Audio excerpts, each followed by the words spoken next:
For more, our Chief International Affairs Editor, Rob Parsons, joins me here in the studio. Hi, Rob. Hi. So can you start perhaps by telling us a little bit more about Raisi's comments?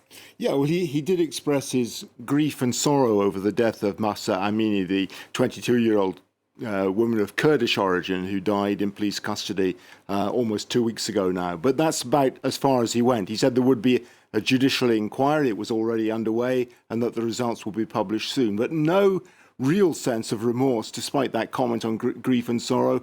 No suggestion that there was any blame to be shared by the security forces.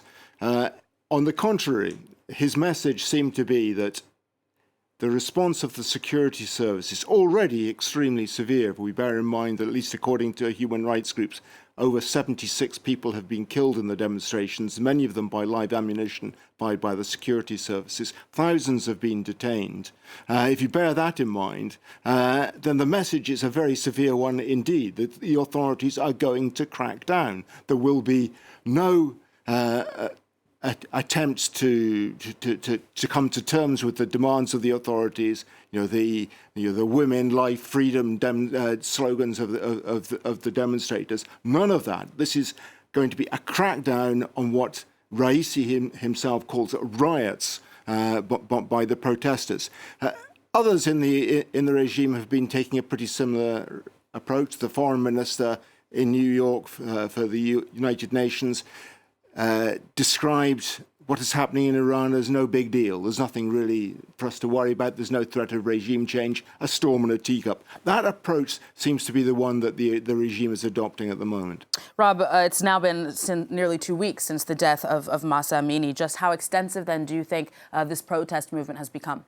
It is hugely extensive. Almost every one of Iran's 31 provinces has been affected. Some 80 towns and cities have been affected. On some occasions, the protesters have virtually taken over the towns, forcing security services to leave the center of the cities.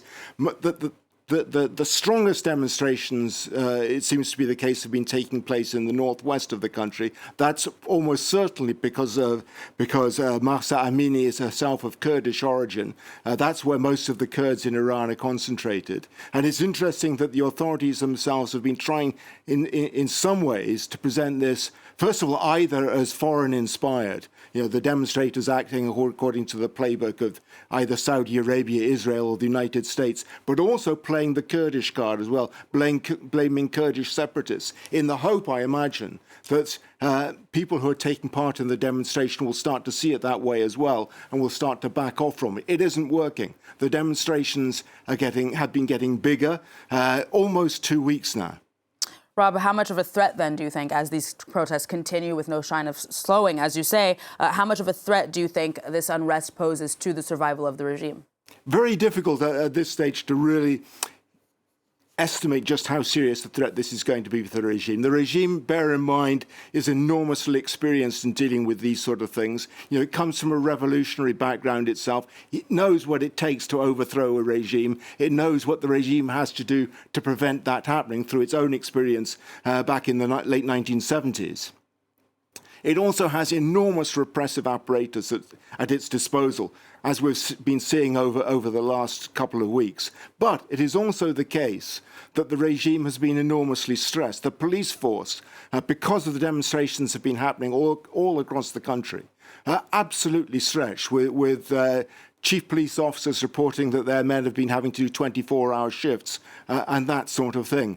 And bear in mind, too, that the range of the protests is pretty big this time. Yes, we have the women's issues, the women, life, freedom placards that I've been talking about. But there's also an ethnic element in this as well. I referred to the Kurds just a moment ago. It's also the case that in Baluchistan, to a degree, amongst Azeris in the northwest of the country, there is a growing separatist movement. That's a problem for the regime. And this is happening at the time of an economic turndown, a very, very serious economic turndown, caused in part by US sanctions, but not entirely.